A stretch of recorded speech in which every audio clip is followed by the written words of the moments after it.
Welcome viewers to another episode as we continue traversing the country ahead of the August 9th general elections. We are talking to various leaders and we are also looking at the development agenda and producing daily, if not weekly, polling charts that you are seeing on our station and various other platforms of social media. So we are just at a time whereby schools are about to reopen. Now, education is the agenda. And there is a constituency in Bungoma County, Kabuchai Constituency, whereby the area member of parliament is Majimbo Kalasinga. And you remember Majimbo Kalasinga was just elected last year, just 1 year in office during a by-election. And he has done tremendously because when he was elected, I think he was perhaps the first MP in Kenya to make sure that all applicants of the CDF fund kitty under education were given the cash. He gave out all the cash. And right now, he's just in the process of harmonizing and making sure that he improves on this bursary kitty. And as we understand, he says he's also using funds from the constituency bursary kitty, but also his personal donations as well. Right here, I'm somewhere whereby I'm joined by the area MP of Kabuchai, Honorable Joseph Wekesa Majimbo Kalasinga. He's here. So I was introducing while he was here. Mheshimiwa, karibu sana. Thank you very much. Labda tuongee kwa Kiswahili ndiposa wananchi wako wengi wapate kufuata yale ambayo unasema. Sasa Mheshimiwa, tumeona kwamba bursary kiti vile nimeeleza tukianza, uliingia kwa pupa, tutasema kwa pupa, na ukahakikisha kwamba watoto wote ambao walikuwa wamefanya applications wanapatiwa bursary. Uliona nini ndiposa ukaazimia hivyo na ulipata pesa katika kiti? Kwanza kitu cha kwanza before nianze bursary. First of all nilikuwa naishi Kabuchai. Mimi nilisaliwa Kabuchai, nililelewa Kabuchai. Sasa kama ni shida za shule, nimepitia katika hiyo shida za shule nikiwa Kabuchai. So I have a personal experience.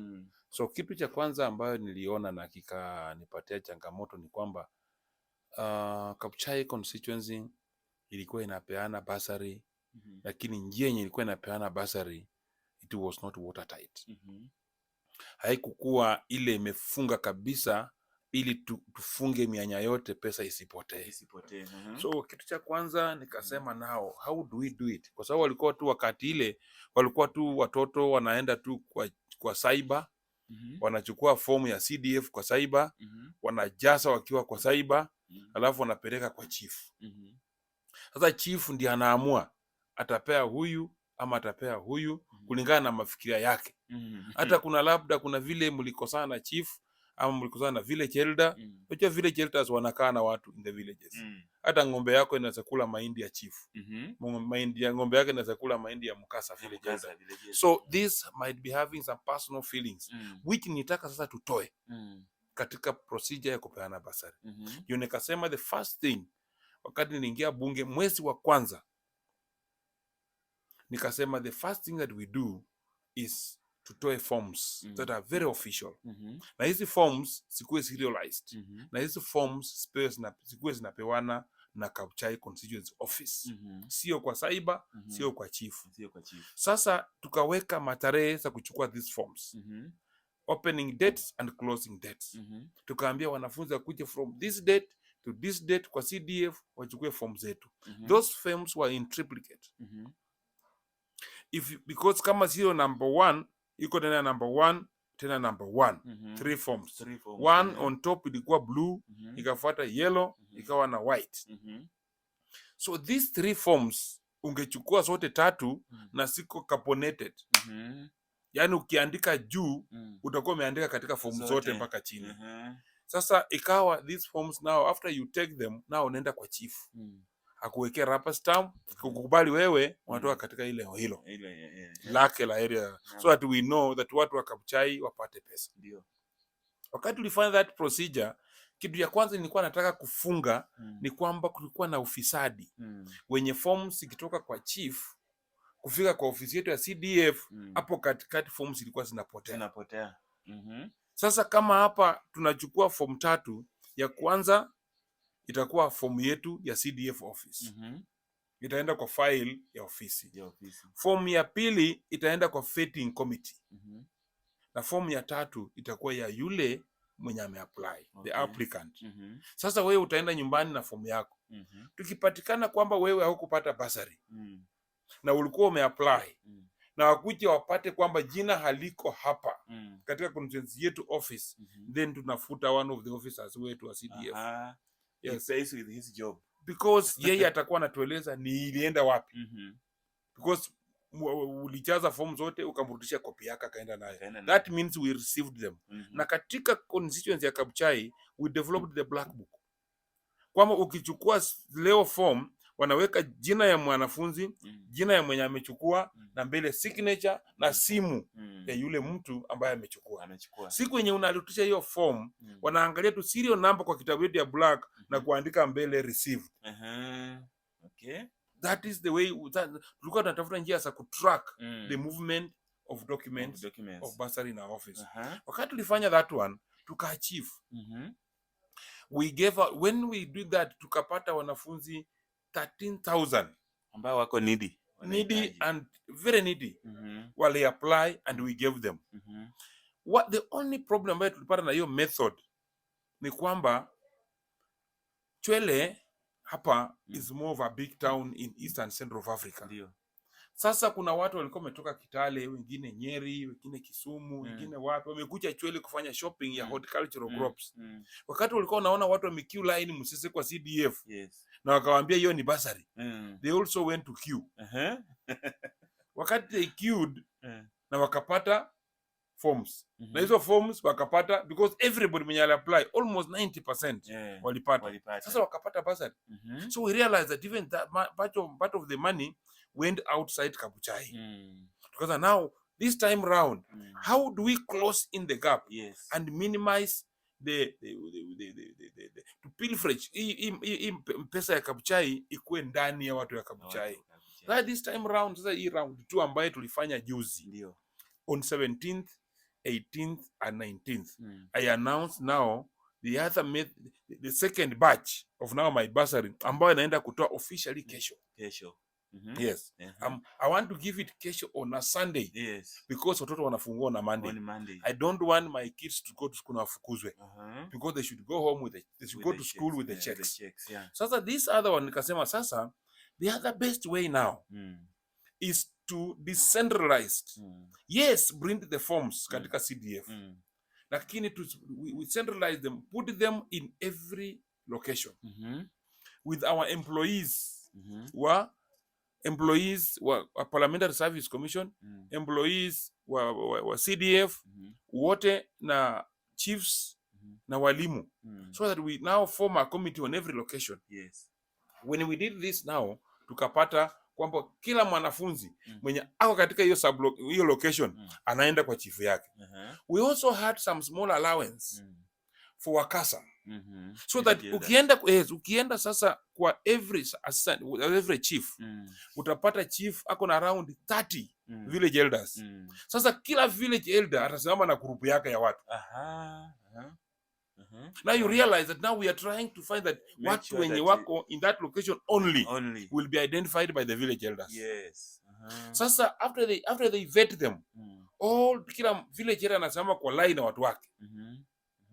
And everybody who reached our table, tukapea form, tukaandika chini yake chini, amepata pesa. Nikiongea hivi amepata pesa. Now because tulianza on 18th, on 17th, 18th and 19th. Tumekuwa na very few days. As of now tumemaliza form 1s wenye wanaenda kujoin shule. We are giving them money before even they join. Form 1s wenye wa join, form 3s na form 4s tumemaliza vetting. Tumemaliza preparations, now tunapeana pesa tomorrow. Form 2s will wait a bit, something like 2 or 3 weeks. Reason why they will wait kwamba these are the first beneficiaries of wakati walikuwa form 1 walipewa pesa bila admission numbers.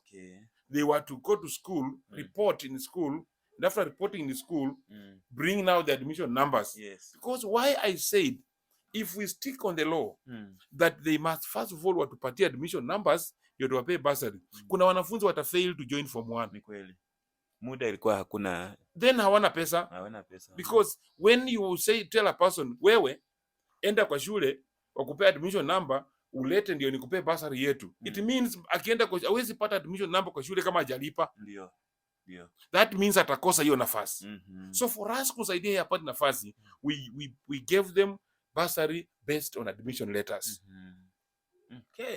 So wakati walienda sasa wakaleta wakafanya hiyo, half of them hawakuleta admission, walijoin yes, but sasa ndio wanaleta admission number saa hizi. Wakati sasa tunawaita wakiwa form 2. So it's process itachelewa kidogo. Now we must key in, defend the first money, then give you this one.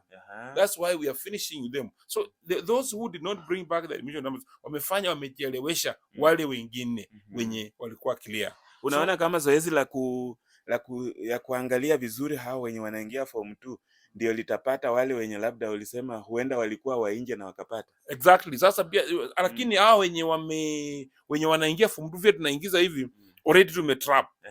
Wale walipata bursary wakiwa form 1 na tumetangaza sasa hii kwenda kwa chief, hawakukuja. Wenye walitoka nje.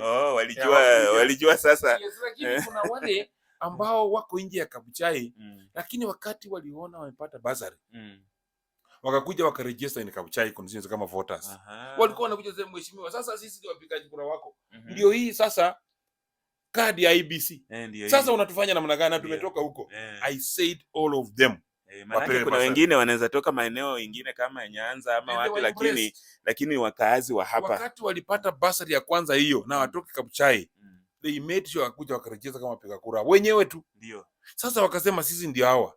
When they proved to me like that, I told the chiefs that pick all those forms ya wale ambao walikuwa si wa Kabuchai, hata waishi Kabuchai, lakini they came to register here as voters. Please serve them. Yes. So hiyo ndio tulisema. I'm very sure in the next 2-3 weeks tutakuwa tumemaliza data yao, then we shall give them checks to go to school. Most likely when they close and come home, they will go back with the checks in school. With the checks in school. Kuna your opponent mmoja, I think DCC. Amekuwa anapiga mishale sana, anasema ati hii bursary scheme ni mbaya, sijui watu walipewa wa nje, alafu wengine wenye si wa Ford Kenya, wengine ambao si marafiki zako hawapatiwi. Sijui kama una lolote la kusema kuhusu yeye bila anavyoongea. I think that this is going nuts, if I can tell him. Soon atatoa longi aweke kwa kichwa atembee nayo kama mwenda wazimu. Because listen properly my brothers. Huyu ni mtu ambaye alikuwa mwalimu. The one I expect akuwa ameelewa sana mambo ya elimu. Ndio. Huyu ni mtu ambaye alikuwa chief. Kama leo angekuwa kwa kazini ningekuwa namtumia kuvet. Angekuwa na vet hiyo. Angekuwa na vet au wanafunzi ambao napeana sasa. Now let him tell the people yeye atafanya nini better than what I'm doing. Because ndio mimi nikuwe mbunge, hii pesa ilikuanga wapi? Ndio mimi nilikuwa mbunge, watu wanajiuliza sasa hii na hii pesa nani alikuanga anapeana? Ndio. Ama ilikuwa inawekwa kwa program gani in the constituency? Because haikuwa inaonekana. Ndio. Sasa hii nimekuja nimefungua, nimetoa ile ilikuwa chini ya mesa, nimeweka juu ya mesa. Watu wagawane. Ndio. Kitu cha pili about him. He should be told and be told clearly that he was my teacher. Yes. Alikuwa mwalimu wako Eric Soita. He taught me in high school. From form 1 to form 4. He's an old man. Which school? Sikusi Secondary School. He came from Namilama. I think he a while he taught in Lugulu. He came to teach in Namilama on BOM. Then he came to teach Sikusi where I was. And he's not telling people that I was a top student. Okay. What he's telling the people is that in Sikusi High School, where he was my teacher, he was teaching me geography and agriculture. I was a top student. Yes. In his subject. And that's why I went to university from Sikusi Secondary School. A top student. Akishangilia kwamba umefaulu. He told me, I'm teaching you to get a job. And the Kenyans wa Kabuchai wameniandika kazi mimi. So he wants my job again. I'm asking him to be sober. Yes. Now, 2 things which I respect him more. When you work and retire, I believe that the government knows that they have maximized your brains. Yes. Sasa yeye according to us miaka yake amestretch mpaka mwisho. Okay, sawa ako na huru ya kutaka kitu lakini I think I will flow him badly. When you are going to win an election, kama unaenda kupita kura bwana mkwana unajua tu. Unajua. Kama unaenda kuanguka pia unajua. You just know hii unaenda kuanguka. Kama like now for example juzi nilimuona kwa matanga ya Changa, mama alikufa hapo na London kwa mzee Changalwa. Sasa the moment alianza tu kuataka mimi kusema bursary haikupeana vibaya, he was heckled. Haikupeana vizuri. He was heckled down. He was told to sit. I had not talked to myself. Ulikuwa umekaa tu. I was seated, relaxed down there. One thing is that he is attacking a popular item called bursary. When I came in kama mbunge, nilijiuliza, what are these low-hanging fruits that I can pull very fast and run away with? Yes. I saw the bursary. The bursary. Because most people walikuwa wanaumia walikuwa kwa bursary. Kitu ya kwanza ndio hiyo. Kitu ya pili, I think he must mature. If he wants to be MP, he must mature. When you claim that kuna wanafunzi ambayo wanatoka nje ambayo wamepata bursary wengi, to me, what I can manage, I will manage as CDF. That's why nimetumia village elders to bring the names to me. What I have given out as my personal cash, he doesn't have control over it. When I earn my salary, when I do my business in Nairobi, and I get my money, I want to spend on a child who comes from Mount Elgon, because he's always complaining about mtoto mwenye alitoka Mount Elgon akakuja kwangu kutafuta school fees na ukamsaidia kutoka kwa pesa. I paid from my pocket. I paid and I have a receipt. In fact, the person who paid was my wife. I gave her the money. We were together in the office with the principal. Before the principal admitted the girl in that school, I took my cash, I gave my wife moved to the cashier. He paid the accounts clerk, came back with the receipts. We admitted the girl in school. And she's still in school. She's in school. She's going to Form 3. Now, I'm telling you that when I have my money, you have no control over the money I get as personal cash. I'm paying for another girl in the Chibukaka girls who comes from Mount Elgon. I'm paying for a boy in French school. I mean, I cleared French school. Kamzika was a boy who had joined Kaimosi University. I'm paying for a child in, right now I'm paying for, when I was coming from Kampala yesterday, I went to Arusha, then I had to go to Entebbe, have some function, come. When I was coming by road through Malaba, I stopped somewhere in a small kibanda to buy some lunch. In a very small kibanda with my PA and my other officers. I saw a girl who came to serve me with tea. A girl who deserves to be in school. I asked that girl, what is your age? Akaniambia, I am 15 years. What are you doing here? She told me that I dropped from school because I don't have fees. Where's your mother? Because my mother works around this Malava. I didn't want to ask the job mama does because it might not be good. So nikasema, do you want to go to school? The mtoto akadrop class, ikapasuka chini. I said, yes, I want to go if you can support me. Yesterday, I took that girl. I've picked the admission letter today in Kabuchai Girls.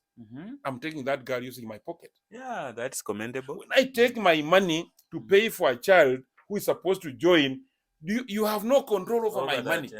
Yes. You know, it depends with the generosity of your heart. Yeah, sure. If him, ask how many people have eaten in his plate in his house. Yes. Including wale wamesoma. Ask different school fees. Bwana DCC, basi nimeulizwa hapa nikuulize swali.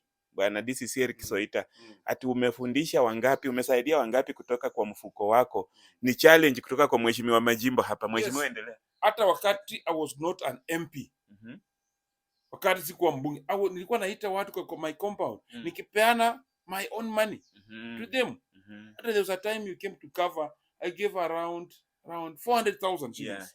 10,000 shillings. I remember covering that. Yes. So that function, I'm telling you that for you to be a leader of the people, you must first of all show the heart and rosary. I'm not a very rich man, Wanyonyi. You come to my house, the house that I had before the election is the same house I have now. If I had enough kind of jealousy, I wouldn't have spent the money I'm paying girls and boys school fees and yet I don't have a house. Ni kweli. Yes. Yes, I've remained with the same structure. What has only changed in my life is maybe the vehicles. The vehicles, yeah. And the vehicles, you know, the moment you become an MP, day one, they give you a car grant. Free cash. That's what he doesn't know. He keeps on complaining. Maybe he wants it. Let me tell you, if you win the election, which I know you will not, the day you win the election, you are given 5 million for a car. That's when I bought my first Brado. I was using a motorbike. Yes. Then the second car that I have is, I could not just rely on a car grant alone. The second car I have, the Brado, the V8, I'm paying loan. Oh, you are paying? Yes, I'm paying loan. I paid by installment. So he should not say you are very rich. From Silky Motors in Mombasa. I'm paying loan. That's a car I took on 14 million. Yes. I paid the first 4 million. I'm paying every month of my salary. Yes. Yes. So asiseme kwamba umeenda na uka. I will teach him a lesson. Let him focus, and the lesson that he will be taught will be on 9th of August. He will barely get 1,000 votes. Student versus the teacher. I will teach him. He taught me. He taught me classwork. I will teach him politics. Okay. I can see. I want to believe that he's a man who can learn. If he learned properly, and if he's doing a lot of research, finding what people are saying, he should not spend his money. And I want to advise him: time and money. There are 3 things you can't do after retirement if you have your money. 1, you must not marry a wife when you have retirement money. Has he married? I don't know. That is my advice.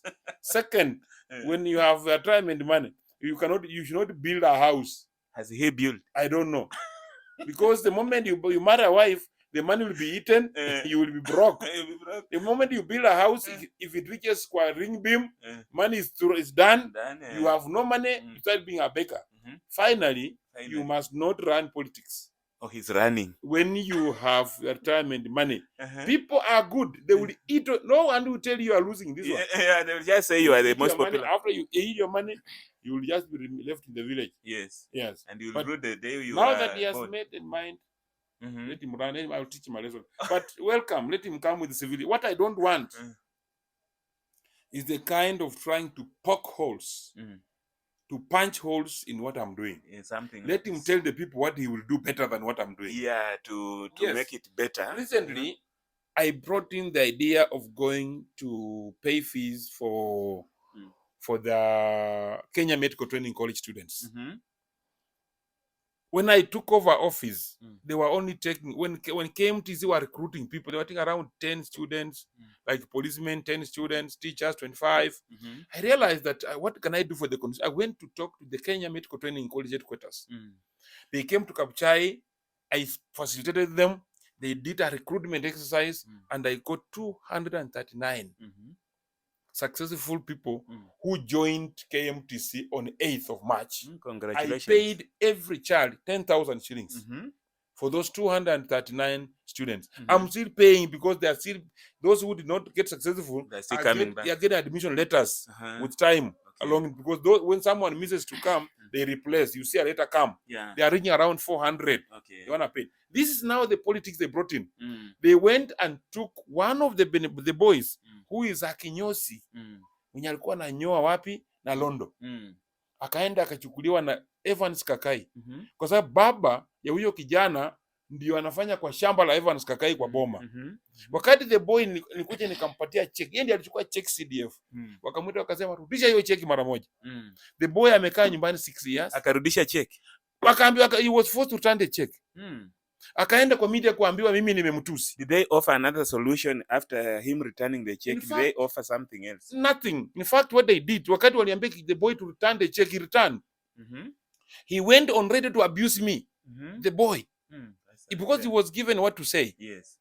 When I realized that the boy is coming from a father mwenye amekaa tu kwa jana, amekaa kwa boma for years, ananyoa na Londo kwa soko, I called the boy myself, even after he abused me. I said, come here. Do you want to go to college? I said, yes. Were you told to abuse me? He said, yes. Can you go back to the same radio and apologize? I said, yes. He did. The moment he did the apology, I took the boy to Eldoret Kenya Medical Training College Eldoret branch. As I talk today, the boy is learning pediatrics. Oh, that's commendable. I paid full fees from my pocket, 41,000. Haukushika kisasi. I don't have to. Yeah. If you want to face Majimbo, face me as a colleague. Don't face me using kids. Yeah. If Eric DC wants to square politics, let him square with Majimbo Kalasinga. Let him not go and square using kids who are benefiting from bursary. In fact, if Evans Kakai, if he wants to.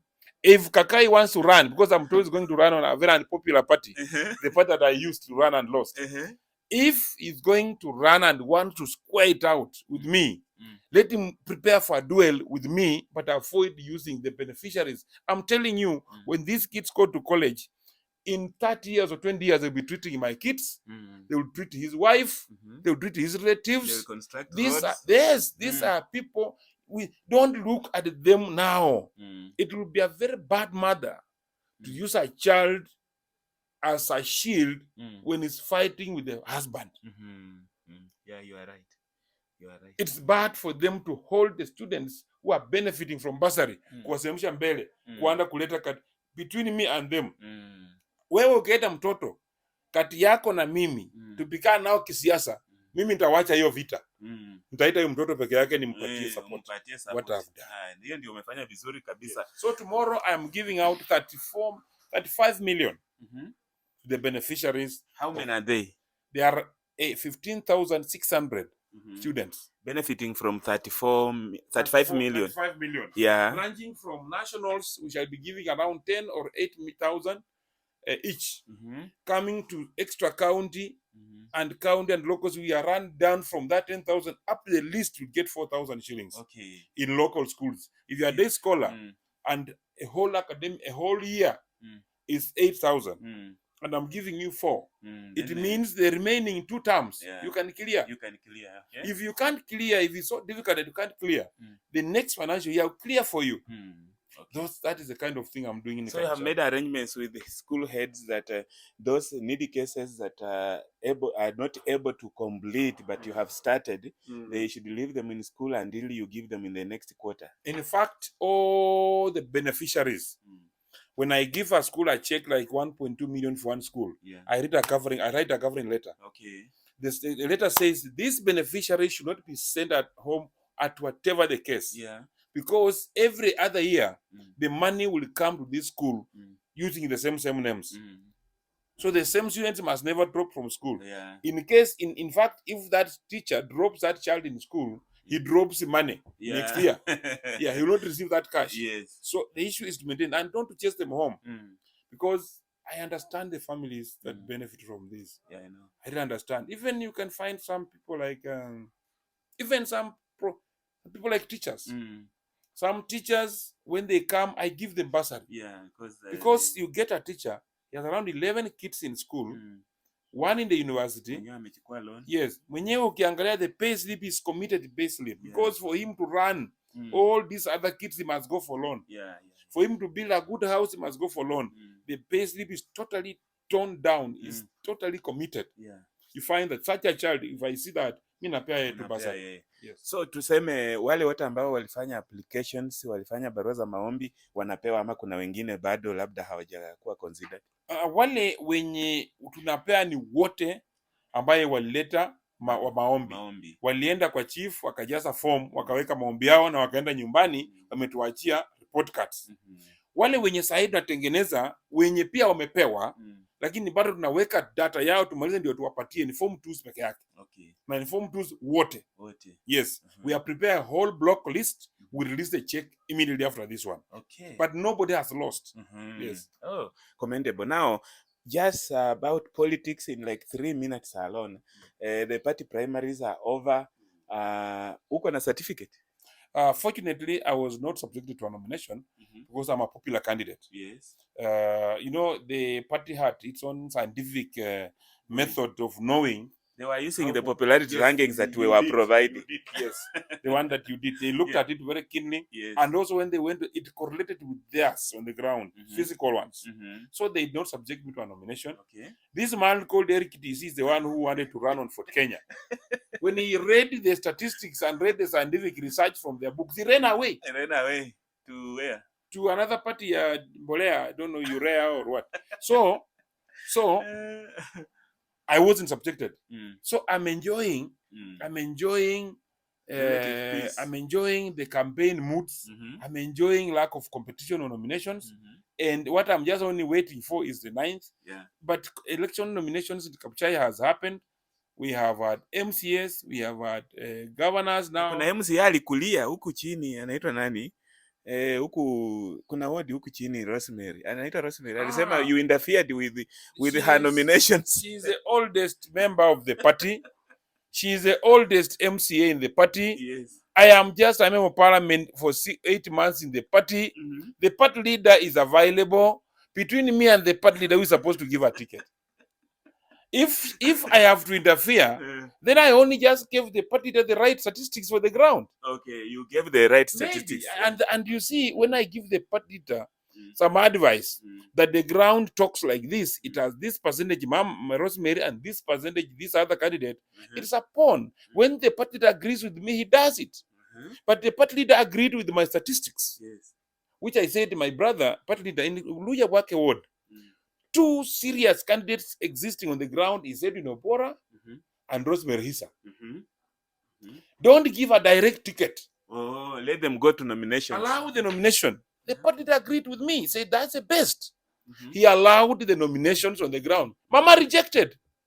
She refused. She didn't participate. She did not participate. She told us before that I will not participate in the elections. She wanted a direct ticket like you yourself. A direct ticket. Kama vile wewe ulipewa. A candidate. If I had one, we would have Eric. Wanasema ulikuwa na Eric. He ran away. That is, in fact, Eric ran away from Fort Kenya earlier. He got a ticket ahead of me. Only to be challenged recently. To be challenged recently. And come for a nomination again. Okay. But he joined long time, Urea. So, according to me, the issue of Luya Wake, and I'm happy that the lady, if is popular, is independent.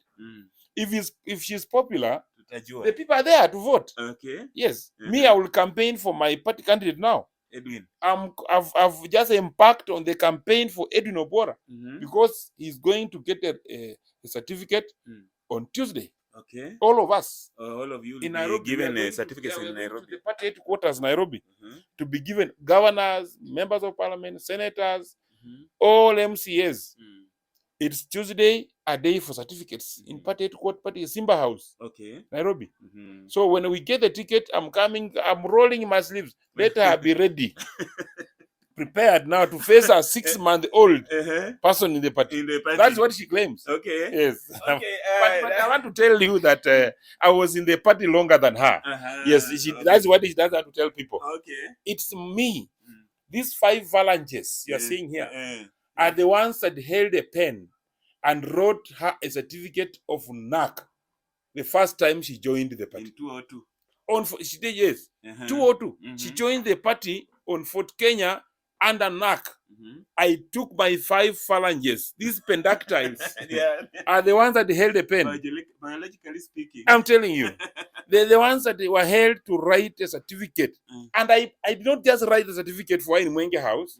I wrote the certificate signed by Peter Kupepea, by the late Nani Wanjala Welime, and one Mreithi. When it was signed by 3 people, it did not end there. I delivered the certificates, 12 certificates of the then Sikusi constituency, which had 12 votes, to the party leader who was then the MP for Sirisia, Moshe Moses Wetangula. And I gave him, she was given. She got the first certificate. I don't want to ask out how she got the votes, but she knows better what she did. Better. Yes, let me just have respect. Okay, yeah. Lastly, we had this publication yesterday that Ford Kenya and ANC might be losing their popularity in Western to UDA. I don't know what you, as a Ford Kenya member under Kenya Kwanza, what is that portraying? I don't know how you have arrived at that, or how people have arrived at that. Yeah. And yet we've just concluded the Party primaries. primaries. We're now embarking on campaigns. This now you are going to see a real Fort Kenya. The real Simba is now coming. Okay. Yes. The real Simba under cage. We are releasing, we are opening the padlock. It's now coming out to face Diva people. I'm telling you, the clothes that are going to release the ground.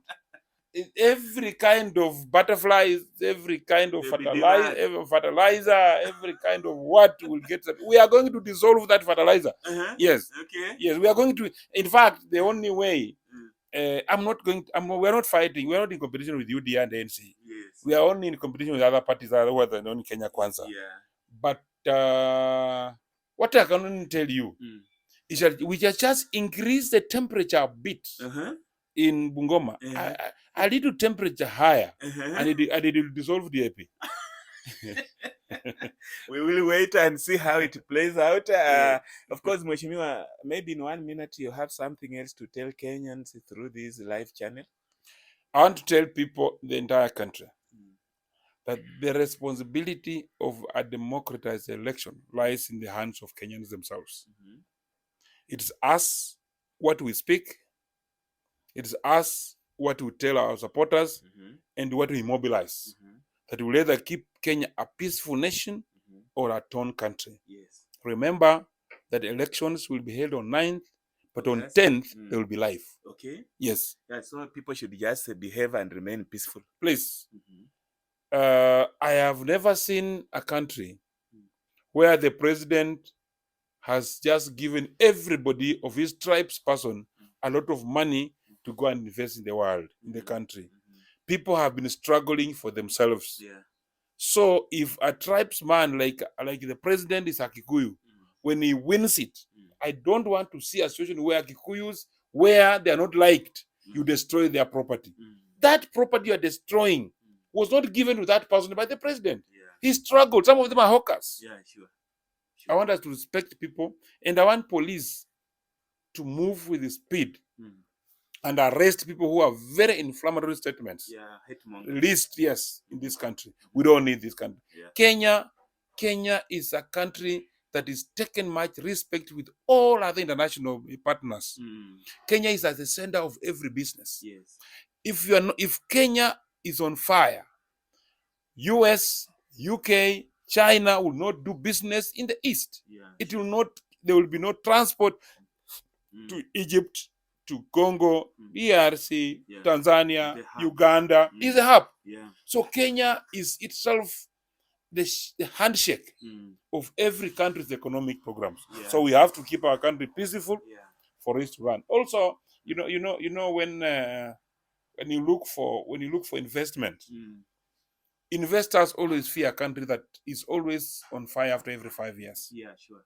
So if we have to increase to a better index of the economy, then we must first of all encourage investors in the country by having peace, so that one can have a longer term investment in these areas. Okay. Yes. Oh, there you have it. That is Mheshimiwa Majimbo Kalasinga, and when you give him time, you give him a microphone, he will tell you he will shoot from the hip, as you have seen. He has shot the point from the hip, and we will be going back again. We will be coming back after they get their nomination certificates on Tuesday. We'll be coming back now for a direct live interview, 2 hours on Tandao TV Kenya, the way you are used to. You will make calls, you will ask Mheshimiwa questions yourselves. Today it has been a bit closed because I'm the one running the show. But when we come back for a live interview, Yamasamawili, Mheshimiwa will receive questions from you, suggestions, comments, and then he says he has something. When you are having an interview with me, there is one caller who came from Eldoret. You are one of your listeners. Who said that she is in Eldoret. She is a student. She didn't have fees, even how to stay. Yeah, I remember that caller. That caller was called somebody Tale. Tale, yeah? Yes. I called that lady. She came. I paid her fees. Okay. Yes. Yeah, that's commendable. I paid her fees and I gave her money to go and pay for the rent. Congratulations, Yes. Mheshimiwa. Congratulations. Yes. Mungu akubariki sana. Asante. Because as he says, it all came out of our previous live interview with him at his home, and there is a lady who rang live during the interview from Eldoret town. She was watching the show, and she really pleaded with Mheshimiwa to assist her because she was out of college, she has no fees and all that. Mheshimiwa promised during that live program that let her come so that he organizes something, and I'm happy that he's confirming, because before here, yesterday we called the girl and she confirmed the same information. I had just forgotten about it, but she confirmed Mheshimiwa paid her college fees and even gave her money for subsistence, and that is very good of you Mheshimiwa. Uzidi kubarikiwa. Hiyo napokea kwa sababu ya kazi nzuri tena. Haya watazamaji, basi tutapanga tena. We will come back for a live interview very soon after the nominations fiasco and all these fallouts have come now back akiwa na certificate. Tuchape siasa sawa sawa na mtamuuliza maswali ile mnataka. Nitawapatia 1 full hour of asking your questions so that he responds, comments, suggestions of what he should do. Okay, we'll be doing that, and we'll be walking around to interview more candidates to just know their philosophy, to just know what they want to do for Kenyans. And as Mheshimiwa Majimbo has said, peace is paramount. Let's remain peaceful and expose rumor mongers and hate speech mongerers, because if they bring down the country, then we will have no country that remains because of just a one-day event on 9th of August 2022. On behalf of my backup crew, that is Ambrose Wanjala, he's organizing things outside there. On the camera has been Dexter Omondi. My name is Robert Wanyonyi. I still urge you to continue subscribing on Robert Wanyonyi YouTube channel for more content. And this interview will be running shortly live on Tandao TV Kenya. Thank you very much. Have a good day.